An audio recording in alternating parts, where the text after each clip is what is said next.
to the MSA listener. Can't. And I went to the New South Wales election website. I downloaded the PDF file about him, which was on there, public knowledge. And I looked at my download link in Firefox and said, document number equals 2. Oh, what's document number equals 1? So I pressed the 1 key, and I'm a cyber terrorist. I just downloaded his home address and where he lived. And I said, well, this is amazing. I put the Lord Mayor of Sydney's address on the internet, on my Scribd account, and I gave it to Occupy Sydney, who is infiltrated by the Fabian Socialist leftist Socialist Alliance front. But I didn't like it that Clover Moore, who's friends with his partner in crime is Alex Greenwich, because she couldn't no longer, they made a law to stop her being in state parliament and a councillor at the same time. So she puts a gay rights activist turns politician in the seat of Paddington. So I didn't like her anyway, and she's getting the council workers and the police to attack Occupy Sydney, handing out free food and drinks to homeless people. So to stop that happening again, which has now happened 7 times, I gave them the address to her front door, which I downloaded from the government website. And technically, under New South Wales law at least, it's not a crime to download something that someone has shared without a password. If you don't circumvent an access control system, it's not hacking. And my dead man speech, if anything happens to me, every single independent councillor in the state of New South Wales is going to know who I am. I've done quite a bit of homework on your story here. And first thing, I want a very clear answer on what the involvement is with the Australian Federal Police. It's an internet crime that... Okay. Just make it a brief but accurate description of what is exactly going on. What has happened is I've confronted Korea and the Federal Police on why they sent the Korean National Cyber Terrorism Unit of the Korean National Police Agency to my workplace. Actually, they did a call up before going in, and they said Luke had already left one day before, which is true. I got out of Korea because of threats from people lobbyists, who was the reason I found the backdoor in the elections website.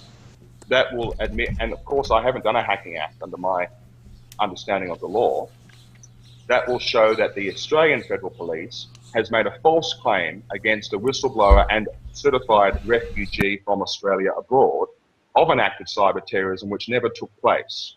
That they follow, and usually when they report crimes to other police agencies, they have to pay the bill. So yeah, money's been put in to ruin my life by the Federal Police, and that's why I had to bail on Korea. So to answer your question, there's been allegations of cyber terrorism for going to a government website and pressing one keystroke and discovering, oh my God, I can download where everyone lives. Now, because the Federal Police then said, well, I actually contacted the Federal Police first, answering your question, actually via AusCert in Queensland, and I said, hey, go to the Election Commission, get their server, find out who was using this backdoor before me, because they probably commissioned this criminal privacy breach, 50 penalty units under the Privacy Act. And the Federal Police said, no, it never happened, you made it up, you're making it up, the elections aren't rigged, they're not sharing everyone's personal data, it doesn't happen anymore, you're a fool. So I said, well, you really?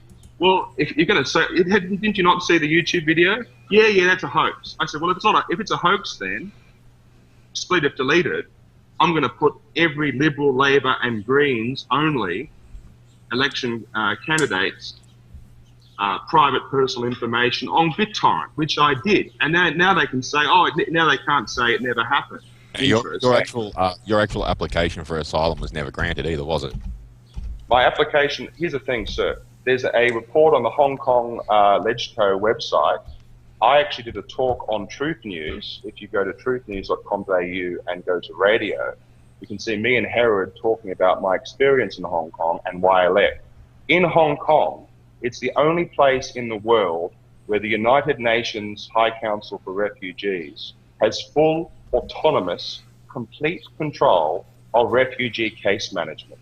I stayed up until the last day of my 3-month visa because not only does the Hong Kong Human Rights Commission say on the Hong Kong government website, they said everything what I'm about to say now. Female refugees are asked for sex in return for humanitarian visas. Men are asked for money. No judicial process, no right of review, nothing. Just left-wing bureaucrats with power over people's lives, and they don't give any refugees identification. For me to get that on letterhead, the document showing that I'm a UNHCR refugee that you must have seen by now, I actually had to get an abscess on my left buttocks and have septicemia and say, you've got 1 day left to live, you need to have an operation. And so basically after the operation, I had to get the refugee health benefit, and that's how I got the letter to prove I was a refugee in Hong Kong. And if I stayed in Hong Kong, I could be locked in jail for up to 20 years in Asia's Gitmo without charge, like other reported cases. If you Google 60C Crimes Act, there's other websites which shows my Australian passport. When I left the country, I changed over to a New Zealand passport. Why does the UN have you down as a? Then why does the UN have you down as a New Zealand? Listen to me very carefully. If I was to go back to New listen Zealand, to me very carefully, because I need to get a few things straight with you, mate. Why does the UN have you down as a New Zealand? I can't hear you, sorry. Why does the UN have you down as a New Zealand national? Hold on. I am a dual national, but if I go to New Zealand, I will be arrested in New Zealand for a crime not in New Zealand under the backing of warrant scheme. Like in Europe, Julian Assange was arrested in England for a crime not in England under the European arrest warrants scheme, where dual criminality, the legal term, does not apply. So if New South Wales police want to arrest me in New Zealand and extradite me without trial for a crime that doesn't exist in New Zealand, they can. The backing of warrant scheme is a blank check the New Zealand government has given to a foreign power to rule over its citizens. It has no sovereignty. Did you understand that? That's why I'm a refugee from Australia and New Zealand. What I understand even though is I have that nothing wrong with New Zealand. there is no warrants out for you whatsoever. The police don't even want you for questioning. I can't hear you. The audio's dropped out. Can you call me back? He said the Australian police and the Australian federal police do not want you. They have no wants and no warrants on you at all. Gee, what happened there? Gee, yeah, what happened there, huh? Technical difficulties, obviously. Obviously. I didn't even get to the homophobic side of things. Truth.